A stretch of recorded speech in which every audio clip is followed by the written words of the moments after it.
Seth, did you know that today is opening day for the Kansas City Royals? Who? Yeah. So here's what I'm willing to do, Seth. I will right now. I mean, not right now. I'll do it after the show. Oh, crap. But I will give away 1 free year subscription to the Chief in the North newsletter if you can tell me who the Kansas City Royals opening day starter was as the starting pitcher, the presumed ace of this staff. You cannot say Andy Reid, even though he did throw out the first pitch. Who is the Royals opening day starter? I'll give away a Chief in the North subscription. Well, based on the last time I paid close attention to baseball, I'm going to go with Kevin Appier. Are you familiar with Zach Greinke? He was a Royal for a long time. Oh, you know what? I've heard that name. Yeah, he's not on the team anymore. It's Cole Reagans. Welcome to Only Weird Games. This is KC Sports Network, proudly presented by Emprise Bank. Oh, I could have just looked at the comments. I needed to keep it moving. The one time I'm not reading the comments midway through. That's it. I'm not taking my eyes off those things the rest of the day. It's Phil McCracken. There we go. Those are the names you need to be reading right there. Just keep reading names as you see them. I knew I was not at risk of you seeing that because when you would have said, yeah, it's Cole Reagans, I would have been like, no, this would have at least been contested in court, but you may have had the upper hand there. It is just the two of us here today for Only Weird Games. So we started with baseball instead of 90s basketball. Joshua Brisco and Seth Keysor with you here. Nate Taylor, I actually haven't heard from in a couple days. Have you heard from him today at all, Seth? I haven't. I'm worried. No, my level of worry, it's going to, right now it's at like a 3. By tonight, if we haven't heard something, not even like a Disney World, my worry is going to spike from a 3 to a 7 real quick. Like, yeah. Oh yeah. So if Nate's not doing well enough to even message us something, that means we might have to message Holly or something. Just be like, so I don't know if we can message Holly because I feel like it would be hard for me to message her in a way that doesn't seem like it's been informed by, let's just say, without exposing any secrets, Nate's ongoing concern about his survival.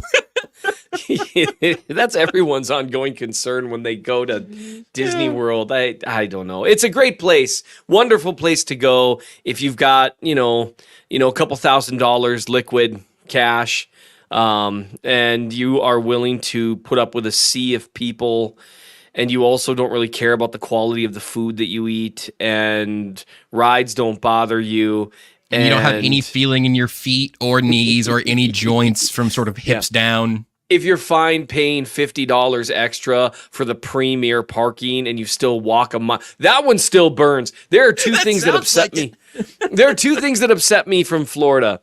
One is all the toll roads. Like, well, isn't that what a gas tax is for?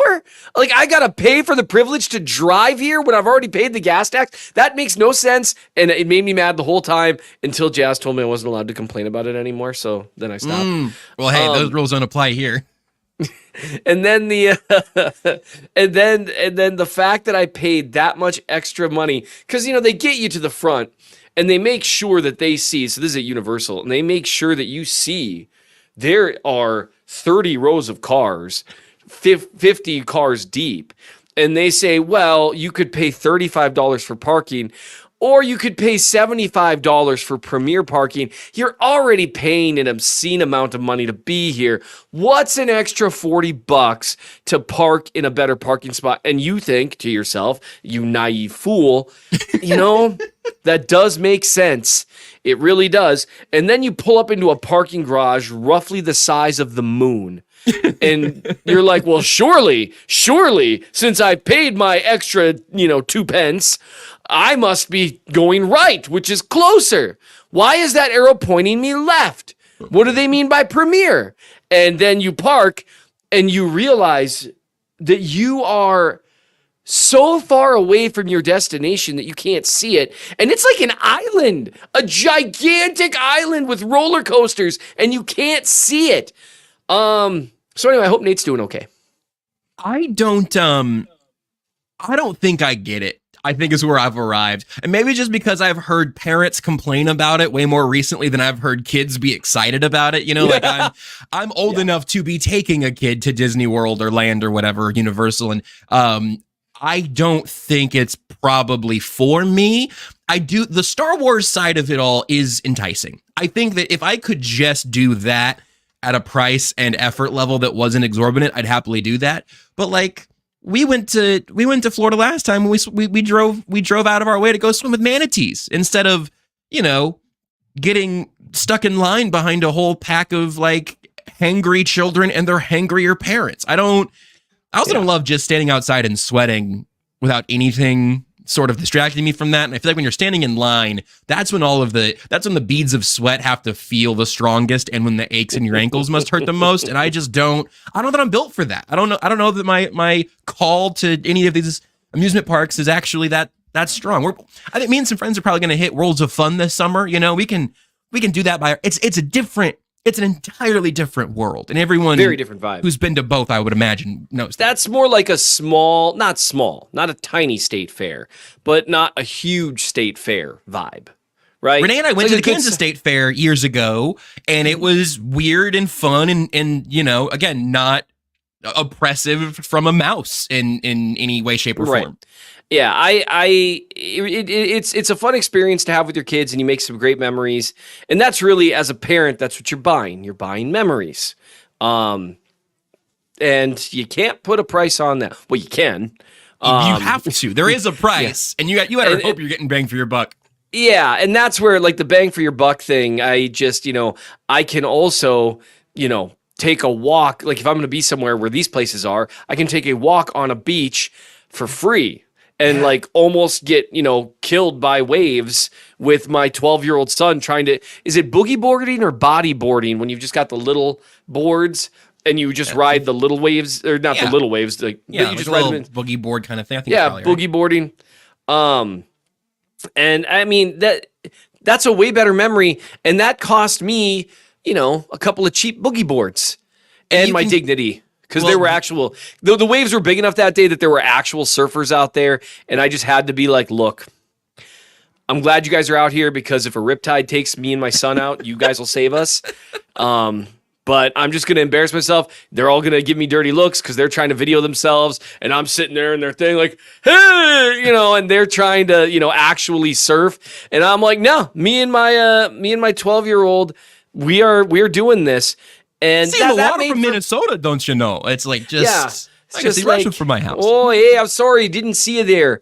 Sorry about that. I'm just gonna go ahead and get on this wave. This wave reminds me of a cow I saw back home. On the farm, we had the cows. They were there with the dogs and the sheep. And sometimes, you just got to get on this wave, and it's like the beautiful snowdrifts of my homeland.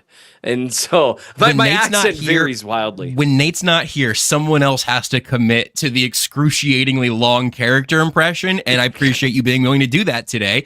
It also brings me back to a thought I had just a moment ago, which is if it costs you your dignity, man, you are selling low. Oh, yeah. Your return on that investment is even worse than the Disney World one. I haven't cared much about that aspect of things since I was approximately 24, so I'm good. That seems probably about. You could get some of it back and maybe try to make a few of those pennies, but I don't know. I'm certainly not holding my breath. This show mercifully doesn't run on any of our self-esteem or dignity or any of those things. It generally, by and large, runs on our ability to talk about your favorite football team. And today, that means we are actually going to take some time to dig into the series that Seth has been doing on the Chiefs of the North newsletter, mnchiefsfan.substack.com. Already 2 wide receiver film reviews out. We talked a little bit about Adonai Mitchell I think it was a week ago today, but I don't think the review was actually out yet. But you'd gotten pretty far into the tape. Your Lad McConkey film review is now completely done and written and up there. And you've begun the Xavier Worthy film review, which I've seen some clips you've tweeted out. Also, a real MN Chiefs fan on Twitter. We don't plug our Twitters nearly enough on this show anymore. We used to do that. We used to be a proper podcast that plugged our Twitter accounts. But also, Twitter used to be better. We'll get to that in 2 more bullet points on the rundown. But you are now 3 steps into the Know Your Draft Crush series, and I want to spend some time. Listen, fellas, folks, everybody listening, paying attention. The 4th thing on our rundown today is that the Chiefs signed a rugby player. And we will talk about that because I think it's fun, and I might be a little bit of a wet blanket, but it's certainly fun. Yeah. But not a lot of things have changed since Tuesday. So crack those knuckles and let's open up the draft books. Seth, let's start with Lad McConkey, since he's the guy that we talked a lot about before you dug into the film, and you got the full piece done right now. Listen, I read your piece. I watched those clips. I think that McConkey can scoot. I think that McConkey runs great routes, but you might not be as high on that lad as some others are. So where did you begin entering the Lad McConkey sphere?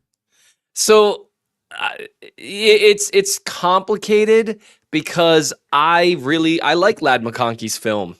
By the way, this is the first comment in the Lad McConkey film review is, you can't convince me that Lad McConkey isn't the name of a Nepo partner in a legal comedy.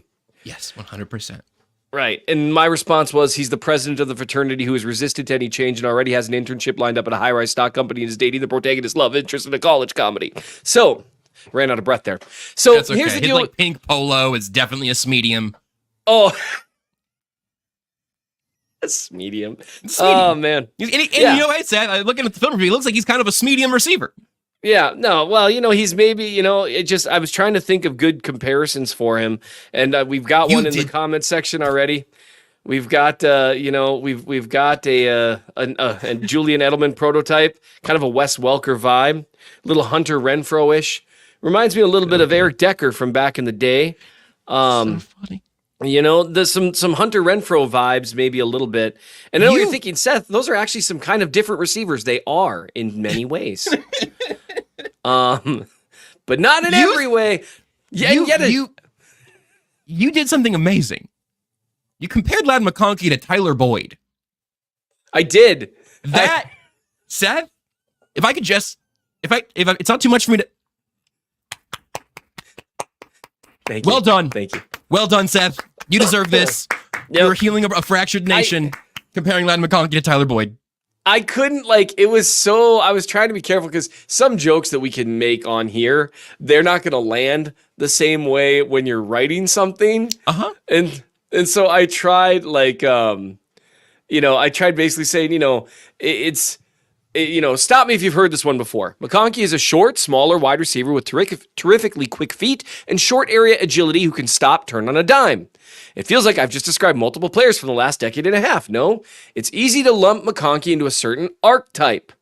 And then, there were so many things I wanted to say at that point because it really is Dutch in the chat says Devon Wiley type of guy. Yeah, big Justin Watson and Jordy Nelson type. And it gets funnier every time because it's a lot like Wes Welker and Jordy Nelson, two wildly different players, but it's still funny. So here's the deal with Lad McConkey. He does have a lot in common with every other small, short, white wide receiver that you've ever thought of because he runs great routes. And here's the deal, though. The reason Wes Welker ran great routes is because that was literally the only way he would ever make it in the NFL because the man ran a 4.65 40-yard dash. 4.65. I did not know it was that slow, by the way. It's shocking. It makes sense. It sort of explains the start of his career. Yes. So everyone kind of just because he's smaller in stature and because he's known for being a really great route runner, and because he's white, I'm sorry, this is just a fact. Just how it works. It's like when that corner out of Iowa is like, oh, what position do you play? Corner? No, what position do you play? Like in the NFL. Sorry. What position are you going to play in the NFL? You said quarterback, right? And so.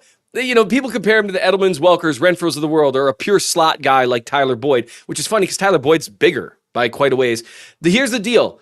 What those guys have in common is they were all slow. They don't have deep speed. All of them ran the 40 in under or in over 4.5 seconds. Whereas McConkey ran a 4.39. He actually has some deep speed. He actually can stack a little bit, get in front of the corner, right? You get even with him, and then you get behind him to where you're running in front of him, if that makes sense. He does have legitimate speed to run away from guys, whether it's on crossers, whether it's on deep routes. It's not elite speed, but it's good speed. It's there. Him and Adonai. Oh no, Adonai. God, I figured it out last time too. Fine. AD is fine. You can call him AD. Adonai. And I really should know how to pronounce that word. It feels like that should be one that you are better at. But well, back to the Messiah, Lad McConkey. Him and Adonai Mitchell ran, I'm pretty sure, an identical 40 time. I think they both ran like a 4.39, if I'm recalling correctly. So he has, that's something that separates him from those guys. He is not in that same archetype in that sense. He does run, though. Say that word in a way. You've said it twice today, and I don't want to listen, Nate's not here. I don't want the vibes to get bad because there's not a third party to cut the tension. But you say archetype, and I've just only ever said archetype, and this is me hands up, like, all right, comments. Are you skipping the vowel in the middle? Jordan also said, Jordan Foot, by the way, out here producing in Tucker's stead, because I believe he's chugging beer bats right now. I can't even fake say archetype. Adoni Mitchell, I think, is the way that you should start saying. I've only ever heard or said archetype, except for you saying archetype, I think, but you're a lawyer who has to say words like that in court.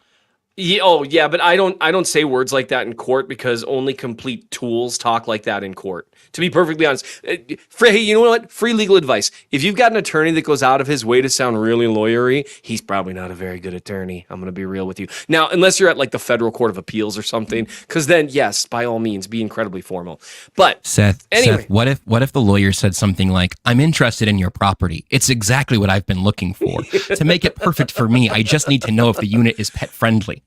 So if anyone is wondering, I was bullying Josh on Twitter earlier, so I kind of have all this coming. So bullying's a strong word. Yeah, that is a strong word. It's doing a lot of work. So here's the deal with McConkey. He does run really terrific routes. One thing I would say is, given the role that he had and the offense that he was in, as excellent as he was, and he was really excellent running routes, it's not like he was asked to do a ton of sight adjustments, or he was running this ridiculous route tree. He does a really good job with head fakes, with kind of false steps or little jab steps to get cornerbacks going the wrong way, and creates easy separation that way. I am curious what it will look like for him at the pro level with guys who have a little more patient feet. And so I like his film a lot. I really do. I think he'll be a good receiver. But I also am concerned that he's got a certain ceiling, and not because, not like every, and that's the thing, right? You start to say the thing and you're like, oh, crud, I'm saying the thing. But partly because when defenders were able to get their hands on him, and Adonai Mitchell had the same issue, that he needs to improve his strength because contact slowed him up a little bit. I just noticed that two things that separate them. Adonai Mitchell's bigger and looks like he's got potential to add a little more to his frame. And the biggest concern I have, that maybe I'm just making up in my head with Ladd McConkey, his speed is good. His acceleration is good. His top speed is good. I don't know about his first step. It's so interesting. It is such an interesting thing for you to glob onto, because it was also kind of reflected in his vertical jump stats, right? In his testing. Yes, which I didn't really, I always put them at the very beginning of the article. I'll be honest, I don't really look at them. Like, I might reference the 40 time, but to me, I care about what shows up on film. Some guys play faster, some guys play slower. But his vertical and his broad jump, those are generally like the explosion, matrices. Yeah, sure. Why not? On the math bomb chart, it's the composite explosion grade, where he is yellow and good, as opposed to the lime green elite of his composite speed grade, his agility grade. Obviously, right. Size is red and yellow, but yeah, size is like, good God, man, you're going to die out there. That's so. It's just something that's interesting to me with a guy who's going to need to win the way he's going to need to win. That first step might be a really big deal. And that's one thing Adonai Mitchell and him look different. Both of them accelerate really well. And Ladd McConkey might be a little faster, honestly. Mm-hmm. He might have a little more deep speed. But Adonai Mitchell, those first couple steps, explodes out, especially that very first one. And that, to me, is a little bit more of getting a free release issue that's going to be really important to McConkey at the next level. So that gives me a little bit of concern for his ceiling. I'm sounding like a wet blanket here. I really like his film. If they took him at the very end of the first round, I'd be like, I guess we'll see. If they took him in the second round, I'd be really happy. So there's levels to this, and that's what happens when I'm doing this. I'm generally looking at first and second round graded guys, and the odds of me coming across one whose film I absolutely hate isn't very good. I mean, we'll see, but that's where, like, so, you know, right, so far, if I've got the two guys that I've done so far is Adonai Mitchell and Ladd McConkey, I'd take it Adonai Mitchell. The other part of this that may end up, again, corresponding with us complaining in a few bits, but the Chiefs right now are delivering a much more critical version of this report. I mean, and they did this a while ago, but the Chiefs scouts have found every nitpick they could possibly find about any draft pick they're seriously considering. Because you have to figure out where's the best case scenario taking you, where's the worst case scenario taking you. And the thing about your McConkey review that did give me it's a combination of things, but I think it's the combination that makes it reasonable to be worried about. The clip against Bama where he just gets run out of bounds, and him being undersized and having a hard time getting through contact, and that first step not being as explosive as you'd like to see, those three things all have the same problem, which is, can you get off the line of scrimmage and can you play outside, right? I mean, that all of that coming together for me, and I've seen the highlights, and the route running is great. You mentioned setting defenders up and then having the counter ready to go. It is stuff that jumps off the screen. Yes. Love to talk about receivers. We typically may not need the little like dot of highlighting what player you're supposed to watch. You watch a Ladd McConkey route, and sometimes you are not going to need that highlight because he is going to. I think it was also against Bama where he had the DB completely. Yeah, it was against Bama where he had the set up and go outside again. Yep, and yeah, he was able to beat a corner outside who had outside leverage where he had such a great fake to the inside. Great route runner. It's beautiful, but with those three things all coming together, pointing to one particular red flag, I get it. Like, I am also now maybe a little bit, I've had my excitement ever so slightly tainted by thinking, yeah, I could see him getting bullied a little bit at the line of scrimmage at the NFL level. And if that's a guy that you get, again, in the second day of the draft, it's a risk you're probably willing to take. But at 32, when one of these guys is supposed to be Hollywood Browns on a 1-year deal, I'm going Hollywood Mitchell because I'm already preparing for at least a Texas receiver. Hollywood Brown's on a 1-year deal, and we know what Rashee Rice is through year one.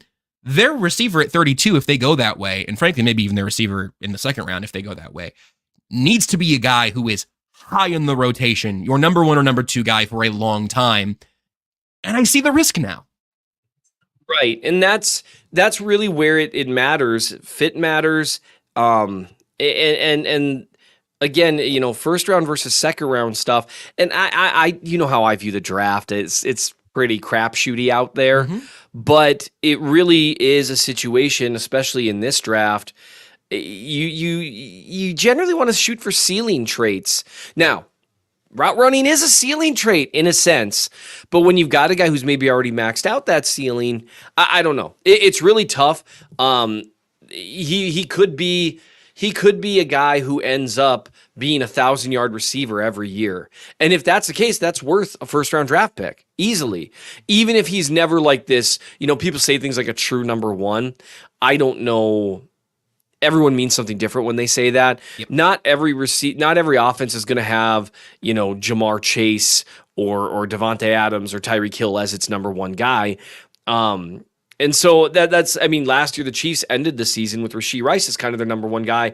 And honestly, that worked. Like, he was good enough for that. But it's just at least worth thinking about if you have a choice between him and someone else, what you're looking to do. So I feel like I'm being nitpicky, but I think if you're going to take a guy in the first round, you kind of have to be. Yeah, you absolutely have to be. I don't even need to apologize there. There's also a good question that you can't answer yet from the comments. Kale asking, like, how many receivers would you take in the first round? That's something that you will be able to say at the end of the series and that you can't right now. But I love when the tier lists come out and we kind of get some clarity there. I can say with dead certainty, having looked at a limited number of film for a couple different guys, but I haven't started writing about them, there's the three that the Chiefs will have no chance at getting. right? Neighbors, Rome, and Marvin Harrison Jr. Yep. What a weird one to not remember. It was a weird order, but you got there. I can also tell you, based on just watching like 2 of his games, and I haven't even gotten to the point where he's on deck yet. The other LSU receiver, Thomas. Oh, okay. Yeah. I thought we were going in a heartbeat. That guy, and then Adonai Mitchell as well. I thought you were going to mention Xavier Worthy there, just because you said it's a guy you had looked at a couple of games of. We can spend some more time on him, but. And Worthy, I've looked at a couple games of him. I'm actually not ready to say it quite as definitively as I am with Thomas. So far for me, there's at least 5 guys that I would be thrilled to take in the first round.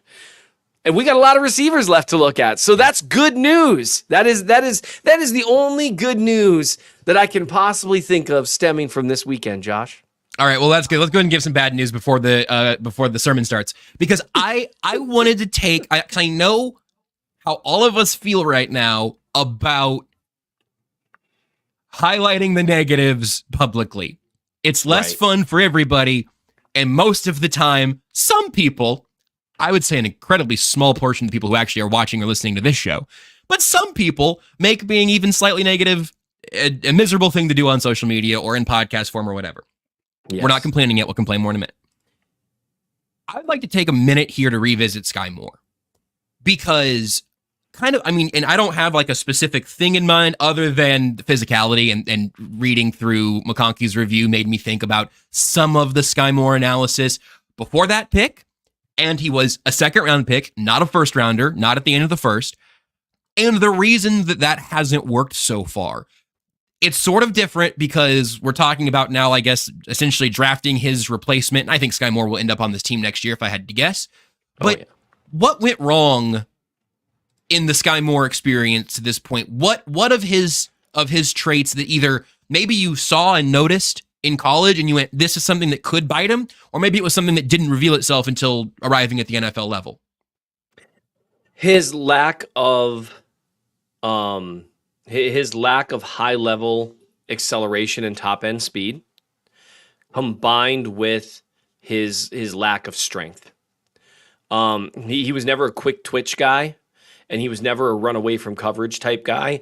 And so what made me think that he would be able to make it work was he shows terrific releases at the line of scrimmage. Like, for a guy who struggles with strength, you'd think, oh, press man's gonna eat him up. No, he's got great releases, but he can't run away. He actually, it's almost like the reverse of what I talked about with McConkey. He's got that great release and first step, but then he doesn't pull away and guys can recover, and contact throughout the route really bothers him. Those are the things that I've seen. And that is, I think, where you're starting to go is sometimes you have to look at the negatives, because sometimes those negatives bite you. And that's what comes through. And it's really, really hard to be a good NFL wide receiver. Yeah. And I just, throughout the evaluation process, it's dumb to not read the nutrition label because you don't want to know the bad stuff that's in it. You know what I mean? Yep. Like, that's what this is here now. It's where does Lad McConkey or A.D. Mitchell or Xavier Worthy or whoever it's going to end up being, where does this guy have his ceiling? Where are the strengths in this? And then what should you be worried about? What are the Chiefs worried about? Is like literally what we're here to do. Again, maybe I'm like defending against people who haven't yet arrived, but that is just something that I know you've gone through year after year after year through the draft process. Also, lots of people, understandably, and sometimes less understandably, get really attached to their favorite players and their draft takes. Sure. We all do that, and we all have different guys we've been like absolutely dead set on, and some of them have worked and some of them haven't, and no one has a perfect record on either side. Blind squirrel finds nut, genius sonar using bat runs into a wall. Like, sometimes that stuff happens. With Xavier Worthy, maybe we can get more into him on Tuesday once you've gotten through, because you said you've only gone, I can't remember if this was on air or before the show.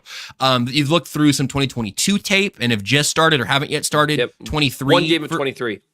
Yep. So what is the kind of like the early check-in on Xavier Worthy? Because he seems like, I'm gonna now, I'll go ahead and I'll play Nate for this interaction. Yeah. Listen, Xavier Worthy, he's at the hotel bar. Brett Veach is sitting there milking a drink. He looks over, he sees Xavier Worthy over there. He seems like Brett Veach's type. He seems like, and really, the Chiefs type in so many ways. I'm going to stop the analogy there before it gets deeply problematic, unlike Nate. But what have you seen there? Is the read on that right, that there is REID perhaps, that he seems pretty chiefy even if you're nervous about some things? Absolutely. Someone pointed out in the comments, I just want to make sure, someone asked about Sky Moore and sight adjustments. That's another thing. And to be perfectly honest, you can't really know that about most college receivers. You can't. Yeah, sure. You can guess. And that's one thing, like Lad McConkey, no idea. Georgia wasn't asking him to do it much, but he looks comfortable against zone. And so you can extrapolate that, but you're not sure. Because Sky Moore looked pretty comfortable against zone, varying the tempo of his routes in college, and the sight adjustment stuff hasn't worked out in the NFL. So, and then also, like with Sky Moore, again, when you're a smaller guy who's not quick, that's tough. It's a tough, it's just a tougher way. You're skiing uphill or whatever. So with Worthy. Also, sorry, really, you coughed that one out. Jordan has said Xavier Worthy can't even drink yet. He and Malik Neighbors are both 20 years old. Xavier Worthy was born in 2003. That actually makes me even more interested, because there's a lot of room for physical development, because he's tiny. Like he's a small dude. That said, so the first thing people are going to want to know, how does he deal with press? I'm going to be looking at that more and more, especially with his 2023 film. In college, you don't get as many pure presses. Another thing in Andy Reid's offense, honestly, it matters, but not as much as it does in others, because he'll stack, he'll trips, and quickness can do the trick for you. Here's the thing with Worthy, what I will say, based on the games I've watched. The speed, the 40 speed shows up on tape, which isn't always true. And it shows up in multiple scenarios, which is not always true as well. Since he's another small receiver, I'll make a McCole Hardman comparison. With McCole Hardman, you could see in his college tape that in certain situations, and you see that as a pro too, he can absolutely fly. Like, I mean, just accelerate and run away from guys. McCole Hardman's unbelievably fast. But you don't always see it throughout his routes when there's any kind of change of direction, that kind of stuff. He's a straight line speed kind of guy. Xavier Worthy, his speed shows up at every level of his route. And he also tempos his routes pretty well to where he's not just sprinting full. He's not 0 to 100 because it doesn't always do you a lot of good. Like if you're running, some kind of corner route where you're faking, a post initially, it makes sense to kind of dead leg it a little bit when you're moving into that post and not really. And then you crank on the burners and see if you can lull them to sleep a little bit. And so that stuff has been really impressive. It shows up on film. He's able to just walk away from guys in a way that's really, really rare. So I'm excited to watch the rest of that. I know a lot of people, like I said, I see we got a comment from Jack. Imagine Snead absolutely bullying Xavier Worthy off the line. It might get ugly. Yes, for a certain number of snaps, but there's a reason why it's not quite that simple against, like, say, some of the smaller receivers, like Devontae Smith or, some of these smaller guys that are already in the league. They don't get vaporized over the middle anymore. And if you're a guy that is good at avoiding contact, and keep in mind that you always have just enough room to where it's not like they can really grab you right at the snap.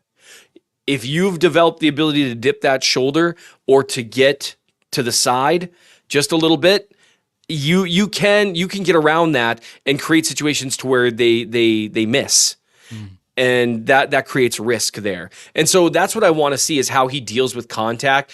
Does he show the ability to kind of, liquefy himself around it like Tyler Lockett does? Does he have a way to just jitterbug completely free of it and even shrug it off a little like Tyreek Hill does? Or is he a guy that it messes with him at the line of scrimmage like it does with Lad McConkey a little bit? So those are the things I'll be looking at. I know it's early and I know that we're not ranking stuff fully, but right now, through those three guys, and maybe specifically for the Chiefs, how would you rank the three guys you've looked at, noting that you're not done with Worthy yet?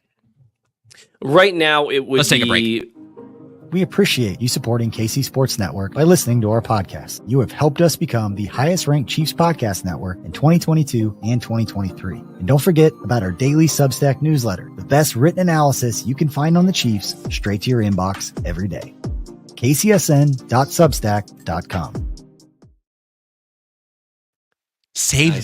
Save that, Seth. Don't give that away for free. It's March 28th. You're not ready to give out rankings yet. I knew that. I saved you from having to do it.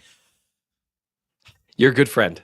I did that for you. That was, I think you execute that better when it's just the two of us, because when it's you, me, and Nate, while Nate's talking, I can kind of gather myself. I start paying attention to other things, and then I start to think like, oh man, not that I never pay attention when Nate's talking, but I get it. It's when you're talking too. This has nothing to do with Nate. This has everything to do with me. Like, there's a totally different element for the three of us being here.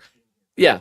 I'm actually like, okay, I've got to stay engaged, because I don't remember when it was. This was maybe months ago when you and I had a show. It was just you and me for the first time in a while. And we were both like, okay, whoa, we got to all right, man, let's lock in. And so because I was trying to lock in, I just that was good. That was about as good as you've just purely gotten me in a hot minute. So well done, you. Thank you. I needed that little boost today. Let's talk about spending $20 million. We don't have to. The main thing today was going to be that. And I feel like we have paid off that promise. But we have touched on this a little bit on Tuesday in the light of the L'Jarius Sneed trade finally happening. You have mentioned, and the guys that you have mentioned are still available, unless I'm missing some, but nope, all available still, from your Brett Veach part 3 from 2 weeks ago, when you were able to say, when this thing most likely happens. But we're here now. The Chiefs have $20 million in cap space that was not previously there. And the free agent market is very thin, because free agency, as everyone has just sort of said pretty much off the cuff at this point, free agency is kind of over. Certainly the big waves of it are, and now we're talking about, I still don't know why Mike Dana's on a roster. Nate told us that Mike Dana and Emmanuel Ogbah might do a wife swap thing, and I guess if that works out for everybody, that's fine. I'm cool to just have Mike Dana back. But again, maybe briefly so we can get on to our complaining and talking about rugby film, but when you look at where this roster is right now, and this will lead into the receiver convo, but we know that they need competition at left tackle. Maybe that comes through the draft. Maybe that's Donovan Smith. Mekhi Becton's still interesting to me as more of maybe a higher ceiling, lower floor competition piece for Wanya Morris if they go that route. But the only receivers on this team that you feel great about out there opening day are Hollywood Brown and Rashee Rice, which is a good 1-2, I think, with Travis Kelce being 1-1. That's a great 1-2-3, right? And it's worth noting that, Brown has never been a true wide receiver 1. And Rice has never had to be a true wide receiver 1. And I know you were going this direction, so I don't even know why I bothered to do this, but really want to be clear to people that if it weren't for the existence of Travis Kelce, if Noah Gray were tight end 1, that would be a very different feeling about that. And so there's still a bit of a feel that, man, we're still asking maybe a little more than we want of a dude who's going to be 35 this year. And that's the thing we talked about quite a bit last offseason, and then we're immediately, literally before week 1, I was going to say proven right. None of us were excited by that news, to be clear. We were horrifyingly proven right. It's hey, I don't know if this, if this is rockets ready to go up or not. And oh God. In the lay of the offense right now, I'm going to save defensive end. We've talked about DJ Shark. We've talked about receiver prospects. Why? I think the Chiefs could take a tackle at 32 and not bring back Donovan Smith. I think that's reasonable. I think they could take another defensive end at 32 and maybe say, hey, we it's somebody who's more pro. I'm still light on entering draft coverage here, so I need that draft guide to come out, fellas. But maybe you find your George Karlaftis equivalent where you say, hey, we think this dude can play 75% of the snaps his rookie year, and that's something we're willing to invest in. I think they could do that. Mm-hmm. I don't think either of us believe they could take a receiver at 32 and the receiving room would just be totally cool throughout 2024, especially because injuries happen and that group gets shallow fast. Absolutely. And so I know we're going to complain in a little bit. So I made this point on Twitter that, and every team is an injury away from having a real crisis depending on the position. Sure. But usually you don't want to be in a position to where, especially if you're not a superstar reliant team, It's one thing if Tyreek Hill is your number one receiver or whatever, and you've spent all that money to have this superstar, right? It's another thing if you're kind of going with, hey, a couple of good but maybe not great receivers. We'll see how Rashee Rice develops. He was better as a rookie than I thought he'd be, even though I really liked his college film. We'll see. I mean, maybe he just explodes as a downfield threat. He's got the profile to be able to do it if he cleans up some of his routes. So maybe that happens. But you're still in a position without a superstar receiver and relying on health to not suddenly be just as badly off as you were last year.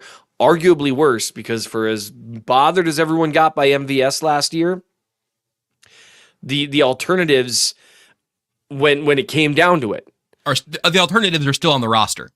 Yeah, the alternatives, the guys who could not take the snaps from him, couldn't do it.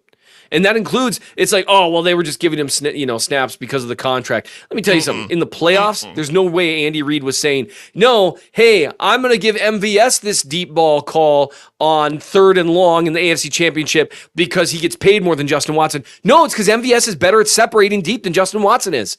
They had a 2nd and 3rd round draft pick, essentially healthy scratches. I know Sky Moore was like legit hurt and then came back, and Kadarius Toney was hurt at some point, and then who knows. But if that was where the Chiefs were at, Sky Moore and Kadarius Toney would have kept playing football. Again, exactly. Sky Moore being a little different because of the injury, but his workload was decreasing before that. Right, and we'll see what happens in year 3 for Sky Moore. There's not a lot of third-year breakout guys, but maybe with a little bit of strength, being able to work his way through routes a little bit better. Who knows? But now with the Chiefs weight room. Their weight room is like a Barbie set weight room. Yeah, there's a thing of dumbbells there. There's a bar with like a 45 and a 35. It's sort of like it doesn't make any sense. It's like a prison yard. Yeah, yes. Which, to be fair, some dudes get jacked in prison. What do you want? Yeah, I don't know what else you got to do. Yeah, I feel like that. That makes sense. Sure. Yeah. We could go down a path. Let's not. Yeah, I don't want to. It got weird. Immediately, I regretted it. Yep. That could have been the title of this podcast. Immediately I regretted it. I started saying it and immediately I regretted it. The SEO would have been tough, but I think it would have been good. Yeah, we could get there. Easy-o. So they're also in a position where their 3rd wide receiver right now is TBD. Yeah. I don't like TBD as a plan. And that's the thing people have to remember. Receiver is just like corner. Your 3rd and 4th receivers matter, not just in case of injury, but because your 4th receiver is going to get some snaps. Your 3rd receiver is going to get a ton of snaps because regardless of all the talk that we've had the last few years about 12 and 13 personnel, like 70, 60 something % of their snaps are still in 11 personnel with 3 receivers on the field, which means your 3rd receiver is one of your main guys. And what we found out last year was proof of concept of, hey, you need to hit a certain bar or there's a problem.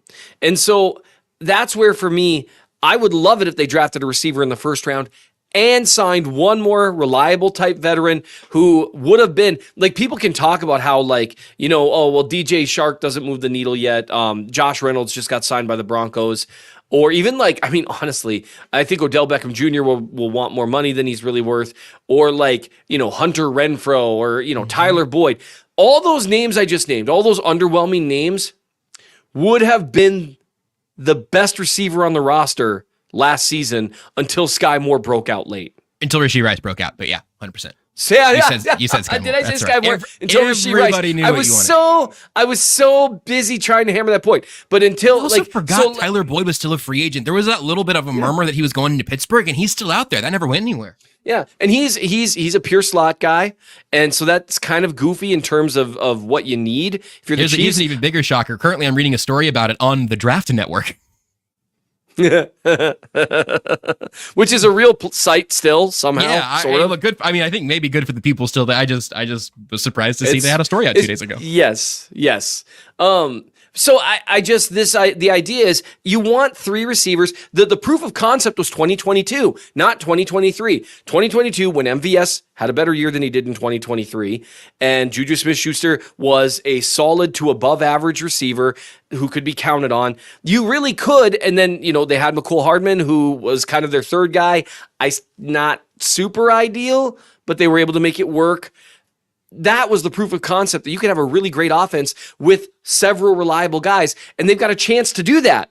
because Brown is better than MVS. Rice has a chance to be better than 2022 Juju. And then if you just make the third guy like a reliable guy, you've got a chance to get the offense right back to the moon without this huge investment. And that's where, to me, it's not a huge investment to sign, Josh Reynolds or DJ Chark. It's not this huge investment, but the returns on it can be higher than that because of the sum of the parts. It's kind of like how, like getting a defensive end right now to make sure, it's making sure you don't drop below a certain level. That's what 2023 showed us. You can't drop below a certain level because then it affects the entire offense.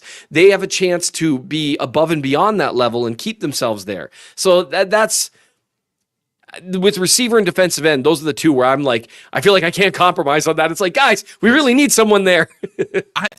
I think, and again, I think most people get that, but in the zoom out, when you get specific, people get defensive about it because it is absolutely correct to say, hey, if you have all above average contributors, you may not need a superstar. But that's not the same thing as trade Tyreek Hill and then let you, me, and Justin Watson be receiver 1, 2, and 3. It is not some...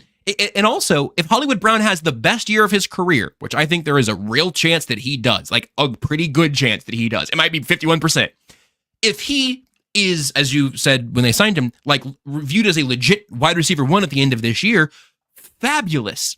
Yeah, somebody else still has to be receiver 3, receiver 4, and Justin Watson could be in the mix as receiver 5, or however you want to shake that out. You want to keep Justin Ross around as your developmental guy at the end there. Someone's got to play special teams, and special teams are changing. Got to make sure he doesn't lose his job to a rugby player. But that water rising at all spots thing, I think goes 1 or 2 roster spots further than a lot of people have given that plan credit for. It's why when people tweet like, well, the Chiefs traded and didn't sign Tyreek Hill another extension, and look at what they did after they won 2 Super Bowls without Tyreek Hill. That's true, but I think you have to have the quarterback, and the Chiefs have the definitive quarterback, obviously. Mm-hmm. But if Rashee Rice wasn't on this team, if they didn't draft the dude out of SMU in the second round last year, I don't think they win the Super Bowl. And that's not because Rashee Rice is the most important player on the team. It's because he gave them enough to get their head above that water line. And I would rather not have Patrick Mahomes in the offense just doggy paddling 24/7 throughout this year. Let's see them get their feet on the ground, lower that water level a little bit. That seems so obviously good that it's always frustrating when you tweet something about it and it's time for Josh and Seth to complain about the state of things. Yes. I can start if that's okay. I wish you would. All right. Then it's not my fault explicitly. I just want to say, and look, let me just say, dear listeners, dear viewers, this generally doesn't apply. Our this people very infrequently applies to Only Weird Games listeners. Yeah, our comments send me every single week. I love it. Also, Chief of the North subscribers, I brag that I've got the best comment section on the internet. I think I do. It's awesome. Social media, which it's just a tough place to be. And Twitter keeps getting worse, palpably. It does. I would just encourage people to understand that a few things. One would be that just because the team has won 2 Super Bowls in a row, that means many things. That means they're in the middle of an incredible dynasty. That means Brett Veach has overall done an incredible job. It means Patrick Mahomes is on track to be the GOAT. It means Andy Reid. It means Travis Kelce. It means Chris Jones. It means all these things about their draft picks. It means all these incredible things that are absolutely true. What it does not mean is that absolutely everything that's done is correct. And we can know that. We can acknowledge that the 2023 plan for wide receiver fell apart by and large because the plan was Moore and Tony. It was not Rashee Rice, wide receiver 1. That was not it at all. The plan was like Tony, Moore, MVS. Those were going to be your big 3, and then Rice would be worked in. And that fell apart. It didn't work, and it affected the entire offense. If you go back and watch that Christmas Day game, that was the apex. They managed to have a receiver room that was so screwed up that it affected the greatest quarterback we've ever seen. Yeah, that's right. And so that now, again, they overcame it. The coaches are incredible. Mahomes is incredible. Shout out to Rashee Rice. Shout out, hey, he gets a lot of hate around here. MVS, playoff hero, stepped up in some huge moments right after making a horrible play in the Super Bowl. Came back the next snap. It's like, by God, I'm catching this and falling forward. And that's what he did. A guy the Thank you. Chiefs let walk in free agency caught the game-winning touchdown in the Super Bowl. It's not all linear. There are a lot of adjustments and readjustments. You Right. mentioned the biggest one, which is that Rashee Rice, wide receiver 1, was not plan A. It was not. And so when I, especially when someone that you're used to being so positive, and this is where I rarely experience this because I'm kind of a sunshine and rainbows type guy. So much so that there's a whole segment of Chiefs Twitter that says mean things about me sometimes for that and a bunch of other reasons that I probably have coming. But like, Sometimes must be nice. yeah, You get a break? well, yeah, I get a break occasionally. So it doesn't mean let's try not to, and I know it's so hard, and I do this all the time. I'm as guilty of it as anyone. You don't need to extrapolate multiple opinions onto someone for expressing one opinion. Hey, the Chiefs aren't in a good place in wide receiver. You don't need to extrapolate that to, hey, Brett Veach sucks. That is not what I'm saying. My mentions were a wreck, and all I said was like 2 things where it's like, should hey, sign DJ Shark. yeah, it's like, hey, let's sign this guy.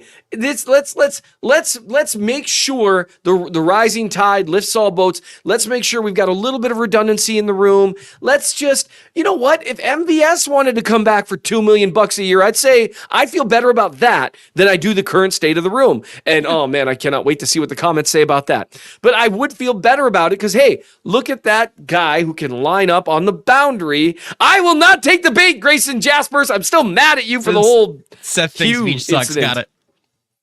He's been tweeting that at me, the whole Hugh thing, every day. It's very which funny. now Hugh I've what? guaranteed. Now I've guaranteed you. Shut up! I'm not going to say it again. Anyway, so these are just things that try not to. You, dear listener, dear viewer, the world is tempting you into bad football discourse, but you do not need to fall into it just because you are tempted. You've been given everything you need to live a life free of hot takes, and you will not be tempted beyond what you can bear, but you just have to hold true and remember that you were not bought with things of this. Oh, wait, no, I started going another direction. Yeah, but that's, you okay, don't. I'll bring us back to the comment section, which currently goes Grayson commenting Hugh Jazz, and then Yeah. Hugh Jazz commenting present, and then Ice Pyro commenting Hugh Jazz. Yeah, Thank you that all. sounds about right. I love our comment section. Here's my other little sprinkle on top of that, and we were frustrated about the same things, which is why we knew this is something we could talk about for 5 minutes today. Yeah. The worst response in discourse is, well, how many Super Bowls have you won? How many Super Bowls does Brett Veach have to win in a row before you won't criticize him? We all know that Brett Veach has regrets about team building and contracts and guys they missed in the draft. Andy Reid does. Andy Reid went $1 billion into that winning a Super Bowl. And you know what? He was still a great coach then, Yes. independent of the lack of postseason success. The thing that is frustrating to me is philosophical on this level. If you, and again, I think this is mostly Seth and I venting with our beloved audience about other people. Yeah. But Yeah, if gather in. We're talking about other people to you. We like this. we're exactly, we're sharing in this together. Don't tell all of them about this.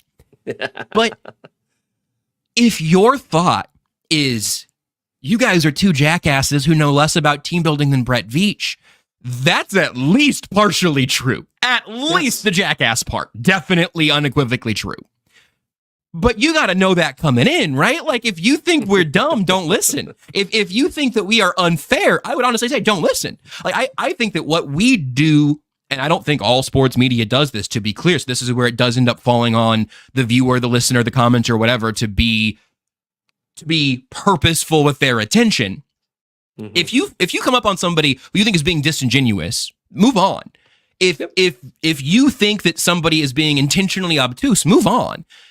Frankly, if you show up to this show and you don't like when Nate makes dolphin noises, and you might need to move on and come back 15 minutes later. I don't know, just Yeah. 50 minutes. That's fair. 50 minutes. Different strokes. But the thing that holds absolutely no water whatsoever from a philosophical standpoint is showing up to a Chiefs tweet or a Chiefs podcast or whatever and saying, you guys are dumb, you don't know as much as Brett Veach. Which is, then why would you be here? you can say you can critique parts of what we're doing. You can find things as we look to Brett Veach. You can say, hey, only weird games. You guys are 95% the bleep, and we think Brett Veach is 95% the bleep. But hey, the 5%, you shouldn't have drafted a running back there, and don't forget to sign a defensive end and a wide receiver before the season starts. And you guys could say, hey, make sure you hit the break before the 30-minute mark, and don't go over an hour today, maybe. Hey guys, you forgot about off-season lessons. That's all totally fair, but there is a psychological conflict that I struggle with when people arrive by their own choice to analysis and they say, I do not care for any analysis that does not come directly from Brett Veach. It's like, that's okay, but then it's your fault that you arrived here in this state. I appreciate you're both jackasses, but I like it. Thank you. I'm totally cool with being a jackass. Yeah, and that is, I think you hit on that really well. If the job also, KL says, if you're looking for a podcast that knows as much about team building than a current Super Bowl winning GM, then good luck, I guess. Great point. Great point. Brett Veach isn't doing a podcast. If Brett started a podcast, I'd listen. Yeah, I'd be there. That's why we don't pretend to be better at talking about tight end and center play than New Heights. Yeah, I do love this comment from Ice Pyro. Does Josh want us to fix it, or does he just need to vent? That is amazing. We're just venting. And that is one of my favorites. And I've said that to people before, like, well, it's kind of my job. And like, I have to. And then like half the time it's like someone that I've never spoken to before. And they're like, LOL, your job with quotation marks. I'm like, well, technically, yes. And I don't even know how to respond to that. It would be like, honest to goodness, if someone was, so I prosecute a variety of cases. This is a similar thing. Imagine if they've come in, they're going to plead guilty to a DWI or a DUI, depending on the state you're in.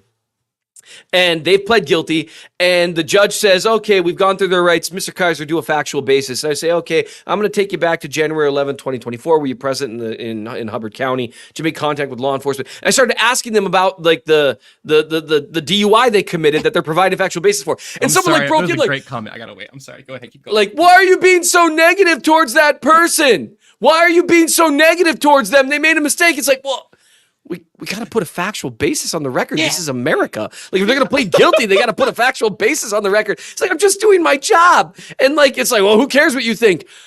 I don't know. I think the people that subscribe, I hope, I mean, maybe not otherwise. What are you doing? It's like when people like complain about, it's like, well, I don't really appreciate the messages that you're preaching. It's like, I understand. And I'm willing to talk to you about that. But also like, I'm going to be honest with you. That dude that's standing at the back, he's just an usher. He's just there to greet you. He is not going to put you in a chokehold if you try to leave. Like, correct me by all means. Tell me why I'm wrong. Let's have a great conversation. But, that's just tough. And did I just see someone say they're jumping over to the Katz Brothers podcast? That was the one that made me laugh. Troy says, see ya, I'm jumping over to the Katz Bros podcast instead. That is perfect. It's perfect. Yeah. Also, Ice Pyro saying, what a clown with all that makeup. Sir, this is a child's birthday party? I'm just trying to do the job that I promised people I would. I promised subscribers that I would try to analyze Chiefs stuff. So this has been fun. This venting has been nice. This has been therapeutic. Yeah. It has been. Let's talk about rugby for 5 seconds. Because the Chiefs, through the International Player Pathway Program, have agreed to a deal with rugby star Louis Rees-Zammit. That's how I'm guessing it's pronounced. I have still not heard anyone say it out loud, but I'd be really floored if it's Louis. I think, is he Welsh? That guy's parents don't know how to say his name. That's just... I bet Seth, I bet they do. Mr. Keysor, I think they probably do. There's a defense attorney who deliberately says my name wrong every single time. And at this point, I'm starting to laugh on the record when he does it. And I think he does it to make me mad, but it's so funny. I just want to be like, sir, are you aware that I'm very active on Twitter? Do you think this is going to bother me? Like, this is pathetic trolling. Your Honor, this is sad. Your Honor, this guy doesn't post. This is not a poster. Yeah, he's from Wales. Okay. He ran a 4.4340, and if you haven't seen any of the clips of just him doing crazy rugby stuff, it's a blast. It's so much fun to look at. It looks like he's good at it. Yeah. I think. He is a hell of an athlete who seems pretty good at rugby. There was also some, let me see if I can find the tweet here. I just, by clicking my likes, I just had Twitter notify me that I can pay for premium to hide my likes tab in case you guys don't want to see about all the stuff I'm clicking to find out later in the bios. It's fine. I think my likes are mostly just from, you people. But there was some other element to it that's kind of fun. It's like, well, with the new kickoff rules and everything, like there were a lot of trick plays in the XFL, and now you have a guy who is big and fast and strong and can lateral an orb-shaped ball like nobody in the NFL currently can. Travis Kelce can cock back and throw a spiral. This is a totally different game. It is unequivocally fun. Do you think it matters, and do you think it matters specifically in 2024? I would be surprised if it did. The one thing this is such a cool thing. We haven't even really talked about this too much yet.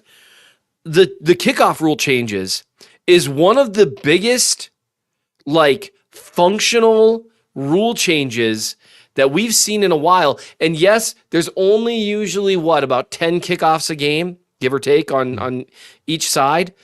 And so, not even on each side, you don't have, if your team's kicking off 10 times in a game, something's going terribly right for you. Yeah. And I think the Chiefs returned all of 12 kickoffs last year when I checked that when the rules came down.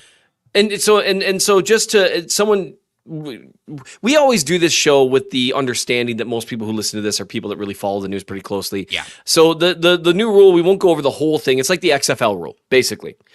And what it does is it converts it into like a regular football play. You got guys standing 10 yards apart. No one's allowed to run until the ball is caught. And so scheme actually becomes a thing again here, which I'm so excited to see, if Andy Reid starts to kind of poke his head up and what is that going over there, Dave?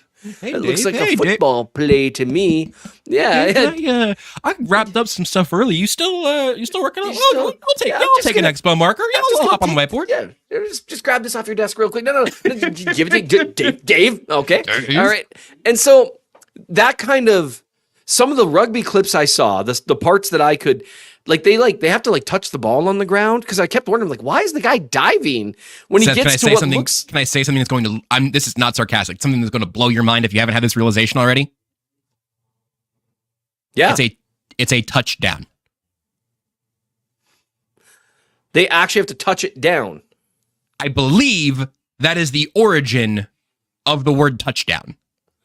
No, I'm going to double check, but I have, that is in the back of my head somewhere. And I'm going to figure out if it's real or not while you keep talking. Yeah.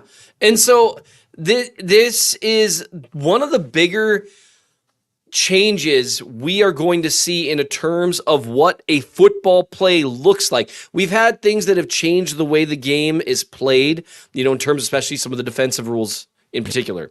But in terms of making a half dozen to a dozen plays per game look differently and actually adding functional football plays, because the last time it changed was this big was when they moved the football on the kickoff and made it to where it's just an automatic touchback. Now, my understanding is if you kick the ball into the end zone or out of the end zone, now it's the 30-yard line, not the 25. I mean, look. At one point it was 35. I don't know where I checked the rule again and I couldn't find. I still have not actually verified. 35 and 30. 35 seems too far. 30 seems fine. That does seem too far. And so either way, though. Not to sound, ridiculous, but the 30-yard line is only 20 yards away from the 50. And right. I know that's obvious, but it's also when you think of it in that term, you're like, oh, you're only 2 first downs from the 50? That just changes things. And so I'm curious. I think it'll depend on how successful teams are with these returns, because you're going to see some teams flat out try to execute some kind of outside zone look. Yeah. Brian Parrott is from the comments saying 35. Well, but yeah, before that, so the touchback if it goes in the end zone or out of the end zone, it goes back to the 30. This is the thing about it. And then like Grayson said, I think 35 is if it doesn't land in the landing box. This is the most convoluted looking rule change the NFL's had in a little bit. Yep. I think it's going to be more fun and everything else that you've already laid out. So Pyro says 35 if it's short. And if it goes through the end zone or out of the end zone, it's the 30. If it goes out of bounds, it's still the 40. Could you just have put why 35 and not putting everything at the 40? I don't know. I'm excited about it though, and it did good things for the XFL. Yeah, and it adds another football play to the game, and it's going to raise the importance of special teamers. Whereas before it really was it's the punt game was where they mattered. Right. This makes it interesting. That's where I would say 99 times out of 100, the rugby guy might be a long shot. Well, he's still a very long shot, but some of the stuff I was watching in the rugby clips looked kind of similar to what they're doing now. Like they were all holding still and the ball was moving, and then the guy caught the ball and they all started moving. And I was like, hey, now look, those of you who like rugby, I apologize. I'm sure it's a great sport. I just don't know anything about it. It's like soccer. People tell me soccer's a beautiful sport. I watch it and I'm like, I have no idea what's happening. Like I'm just like I'm sure it is. And people look at me like that sometimes when I call football a beautiful sport. So I think his experience with that kind of situation, that see it. I also could see the Chiefs and other teams seeing a greater opportunity for returners to where it's less about how fast are you? Can you get vertical? You know, are you McCole Hardman, right? Mm-hmm. How fast can you get 30 yards in one cut and go? And it's like a vision thing. Yep. And a burst thing. And I'm like, Rashee Rice. That's interesting. And then a lot of people are asking, about Kadarius Toney. That really, honestly, if you were to pick one player in the NFL besides like Cordero Patterson, maybe, where you're like, this guy could maybe just made himself a lot of money off of one play. Kadarius Toney is a guy, I could legitimately see him, if he keeps his head screwed on straight, I could see him housing like 6 kick returns next year. I think it's keeping him on the roster right now. I think they made the decision to keep him around until at least training camp, I believe. When the season ended, that they decided it was fine. They're going to go through all of this. But man, you and I have both had problems quitting Kadarius Toney, and I was done. I was clean, and then the rules changed, and I was like, yeah. What? Now you're like, it's just like, I mean, it really is like if my law office changed the rules to where suddenly snarky remarks counted as good legal argument. I'd be like, hey, you should know for a raise. Yeah. It looks like someone just became a little bit indispensable. So, speaking of snarky remarks, I think this is the longest episode of Only Weird Games we've ever done, and Nate's not even here.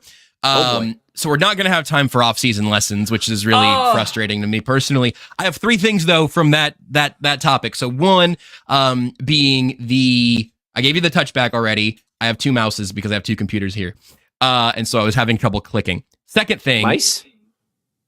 If I said I had 2 mice, I would think rodent, but 2 mice I think of these. I don't know. Yeah, I don't know why that is. I completely agree, but I don't know why.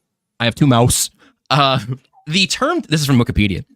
The term touchdown is a holdover from gridirons early days when the ball was required to be touched to the ground, as in rugby. As rugby and gridiron were still extremely similar sports at this point. This rule was changed in the modern day iteration in 1889. So how about that? You touchdown. There you go. It does make sense. Like, there's a lot of terms in football that really don't make sense, do they? Yeah, it's weird that it's called football. And then also with this, I'm just going to call him now all the way through his Hall of Fame career, LRZ or Louis RZ, maybe Red Zone Louis. How about Red Zone Louis? I like Red Zone Louis. He's going to get you to the Red Zone. Red Zone Louis is what it is now. That's the nickname, everybody. Yes. But with Red Zone Louis, he would, if he makes the practice squad, he does not count against the practice squad. If he's on the 90-man roster, he does not count against the 90-man roster.